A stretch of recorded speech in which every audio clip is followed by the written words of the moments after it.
Hi, everybody. My name is Jacob Fabrer, and I've been asked to talk today about the state of regulatory developments around the world affecting cryptocurrency and blockchain. Just quick background, I've been doing blockchain and crypto legal and regulatory since 2012, from the early days at Perkins Coie, representing the first wave of Bitcoin companies and the Bitcoin Foundation, all the way to the present. And I've seen it both from the decentralized side, and then I was at R3, which is the consortium of global financial institutions, doing it on the enterprise level. So I've just been fortunate enough to be on the ground for a lot of different things. And this year is an interesting year. It's sort of equal measures, good news and bad news. And I'll do the good news first, because I want to save some time at the end to talk about a development that I'm a little concerned about. I don't know is getting the attention it deserves. The good news is I think it's fair to say that 2020 is the year that, institutions and sort of the regulated world has really fully accepted crypto. I mean, we've seen PayPal come in, we've seen banks get into this space. We have, several countries, including China, out in front developing central bank administered digital currencies. In the US in July, the Office of the Comptroller of the Currency said that US, legacy financial institutions, banks, could custody crypto, meaning that it's sort of it's lost its toxicity that it has had for years. I mean, 2013, 2014, if you talk to a US bank about touching Bitcoin or any other cryptocurrency, it was no way, no how. And as a matter of fact, I still think that there's a reluctance to fully embrace it, but that's coming down. And I think that you could sort of piece together a bunch of trends across 2020 and say, well, one takeaway is we're getting an increasingly firmed up regulatory view for crypto and blockchain, and they're not going away. Nobody's going to regulate them out of existence. And so that's all positive.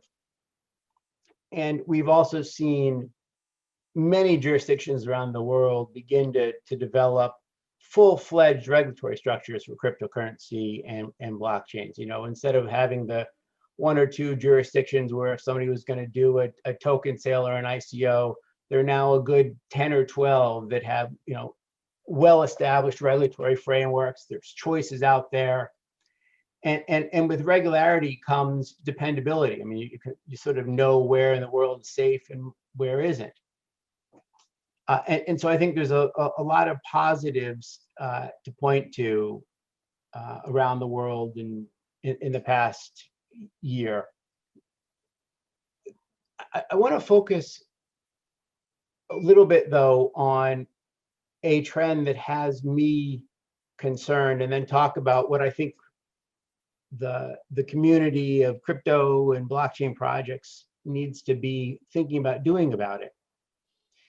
And it's this: while on the one hand, we have increasingly clear regulatory frameworks, on the other, those frameworks seem to be pushing further and further into what I would think of as sort of core decentralized crypto, sort of coming, if you think of regulation having started at the very edges where the crypto world meets the traditional financial services world, the regulation of exchanges as the on and off ramps.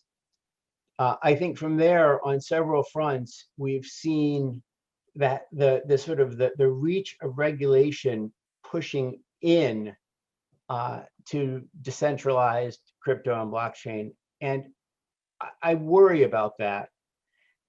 Maybe it's a good time now to define what I mean by decentralized, because it's going to be, it's sort of central, no pun intended, to the point I want to make.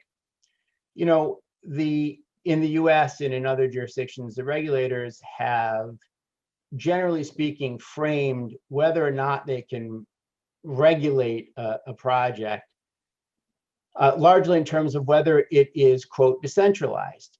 And that's a term that tends to get thrown around without a lot of definition, but at its core, it means, you know, realistically, is there an identifiable person or entity behind the project? So when you look at Bitcoin, for example, or Ethereum, I think regulators generally globally accept those as decentralized. There's no there to regulate. On the other hand, when you have, you know, say a privately owned blockchain performing transmission of funds, that's clearly centralized and clearly subject to regulation. What's gotten me a little concerned is, one, whether that the line, the demarcation of if it's decentralized, it won't be regulated, whether that's under a little bit of pressure. And even if it isn't, if truly decentralized projects, truly decentralized crypto won't be regulated entirely, the reach in from the edge is, I think, getting a little bit deeper and is concerning. So let me start talking about what I mean. You have to go back to as early as the SEC's DAO report, where, if you'll recall, they said that the DAO was a security. This is the Howey test. You've probably heard the investment contract is a security test under U.S. law so much that I won't even bother with it. Just leave it at they found that the DAO was a security. But more importantly, they found that the operators and promoters of the DAO were involved in the facilitation of a sale of a security, and that the SEC had jurisdiction over them. Subsequently, in the action against Ether Delta, which nobody would say was a fully decentralized exchange, the SEC was quite comfortable going after its owner and promoter. And then in 2019, when FinCEN, which is the US Department of Treasury agency that oversees Bank Secrecy Act regulation, which is the federal money transmission regulation in the United States, they updated their guidance from 2013, which famously in 2013, the 2013 virtual currency guidance established really the first regulatory framework for crypto, saying it was subject to money transmission if it involved a, quote, convertible virtual currency, which is a virtual currency that's fungible, exchangeable for real currency, for fiat, you know, including, for example, Bitcoin. In 2019, FinCEN updated that guidance. And in doing so, they sort of pulled together their thinking on a lot of topics that made clear that they're not entirely comfortable with the notion that just because something is decentralized, we can't regulate it. When, for example, in talking about the definition of value that substitutes for currency, which is the test for is it subject to money transmission regulation, FinCEN said specifically it can be created either specifically for the purpose of being used as a currency substitute, or originally for another purpose, but then repurposed for use as a currency substitute by an administrator in a centralized payment system, or, and this is what I want to emphasize, or an unincorporated organization such as a software agency in a decentralized payment system. And then separately, they go in to talk about how a decentralized application, a DApp, which they really don't define very well, which is designed such that it's not controlled by a single person. So sort of getting it at that notion of decentralization, isn't itself subject to regulation. But then they go in and suggest that that if that thing for example, a DApp is engaged in money transmission, um, then the definition of money transmitter will apply to the DApp, the owners or operators of the DApp, or both. And again, not a lot of precision there, and I think they're sort of feeling their way, but it signals that just because something is theoretically decentralized, if there is an identifiable person or a promoter behind it, I think it clearly signaled the intent to not just be satisfied that, well, it's decentralized, so we can't regulate it.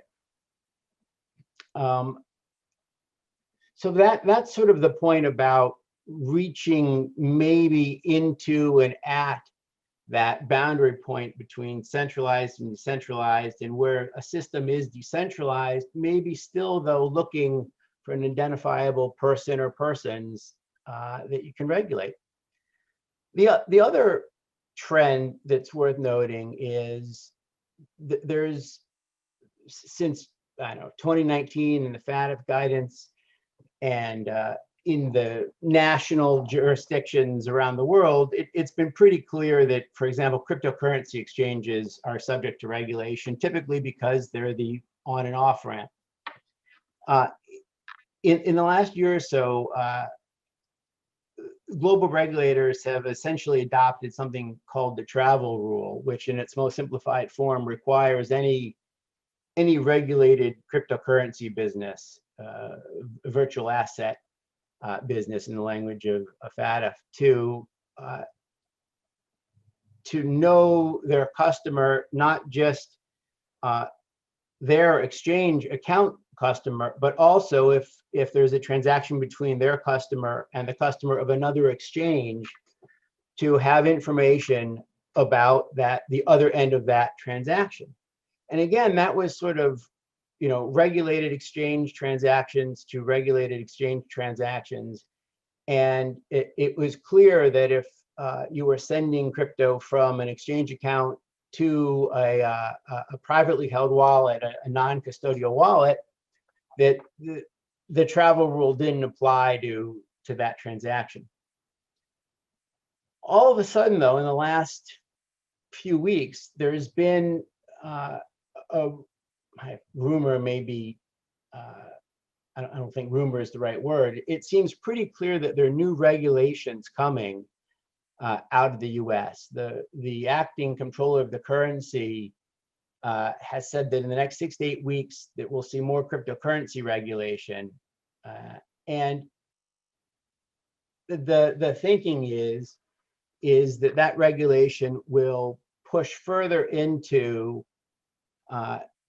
the transactions currently excluded under the travel rule. And if you send crypto from a regulated exchange account now to a non-custodial account, not somebody else's account at another exchange, but just their own private non-custodial wallet, that all of a sudden the exchanges are going to have to know who that person is. And it takes the regulation from the very edge of crypto and kind of reaches in, and we'll quickly get to a point where anybody who's using cryptocurrency in a way that connects with the traditional legacy system ends up subject to KYC requirements. And that fundamentally, I think, changes the nature of crypto. I mean, the FinCEN and other global regulators have said that, look, if you operate a custodial wallet, that's a regulated activity, but users of non-custodial wallets aren't regulated. But if all of a sudden the people transacting with them are, it gets closer. And I don't mean to say the sky is falling here. Let me be clear. There are positives here too. I mean, in that same speech where the acting controller said this was coming, they said, look, we're not banning Bitcoin. There's a lot of recognition of its value. But what's happening is it's increasingly being viewed by the regulators as something they need to mainstream. FinCEN here in the US just went after one of the major mixing services. And it's like the global approach is let's spiffy this up and make it more like our traditional financial institutions that it interacts with at some level and that we're used to regulating. And well, again, on the one hand, that provides a firm regulatory framework, and that's good. On the other hand, it changes the fundamentally private and sort of separate and apart role that I think the crypto purists would see crypto as playing. And if you think about, let's now focus on one of the bigger events of the last year, Facebook's announcement of Libra. It met with an absolute regulatory blender when it was proposed, and the rollout was badly botched. They've since renamed it, and they've reframed it so that it more clearly avoids being a security. And in the original white paper, it was very important that Libra would be able to be used by people who had non-custodial wallets. You wouldn't have to KYC every user. That's gone from what's now Diem. And sure, that's just how Diem will be designed and will sort of respond to the regulatory climate. But what I worry about is if those are the steps that Facebook and the associated companies had to take in order to get Libra, now Diem, through the regulatory thicket, that it sort of sets a bar for crypto that I don't think decentralized crypto, at least the way it works now, is capable of meeting. And you worry about by saying this, Facebook, this Diem is what you needed to do in order to pass muster, it almost implicitly has this element of, and anything short of that mark is questionable. And when you add on top of that, this year there's been an increasing global regulatory focus on the use of crypto to launder money and engage in terrorism financing. It's become a focal point for global money laundering regulators in a way, by the way, that I think is disproportionate to its actual use for that purpose. There is this sort of growing sense that in order to be acceptable to regulators, that cryptocurrencies are going to look more and more like traditional financial instruments. So I know I've taken a long time and sort of pounded on these points. We don't know how far this will go. It could very well be that this is a little bit of the sky is falling, and there won't be very significant changes in how crypto is regulated. I think DeFi and the explosion of activity around DeFi is probably a good test case, just like with ICOs, which started out as this amazing, creative, new thing. Fraudsters came in, the regulators came in. That same thing, has obviously happened in the DeFi space, and I think we will certainly see the regulators going after more DeFi projects. And the question is, where will they draw the line?